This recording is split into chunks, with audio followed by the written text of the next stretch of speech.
I want to give you a little bit more background about myself. I want to tell you a little bit about who I am and what I believe and where I come from. I'm a social worker. I'm a businesswoman. I'm the mother of 2 children, one of whom goes to Orca Elementary School out in South Seattle. The other one is dying to join him, and he doesn't know what he's getting into just yet. And my husband and I both own our own businesses, and we live in Mount Baker, and we are deeply committed and connected to this city. I graduated from graduate school with a master's in social work about 15 years ago, and since then I've dedicated my life to improving the lives of children, women, seniors, and families in this city. And I've also worked for government. I worked for 4 years inside government as a neighborhood planner, working with the neighbors and the neighborhoods who really cared about controlling their growth and managing and creating a vision for how their neighborhoods could grow. But my commitment, my passion, my focus on public service doesn't come from my head.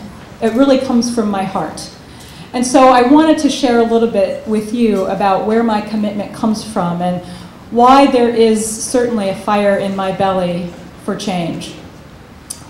It started growing up with a disabled brother and watching as the medical and the social service systems failed my brother every step of the way, even though my mother had good intention to try to help him. She could not, because her limited English skills and her 8th grade education became barriers for her own advocacy. So I learned very early on that the system doesn't always take care of people who are different. And then I learned as a young social worker in East St. Louis, Illinois, as I watched young crack-addicted mothers lose custody of their babies because the Reagan administration's war on drugs, it didn't include treatment, only punishment.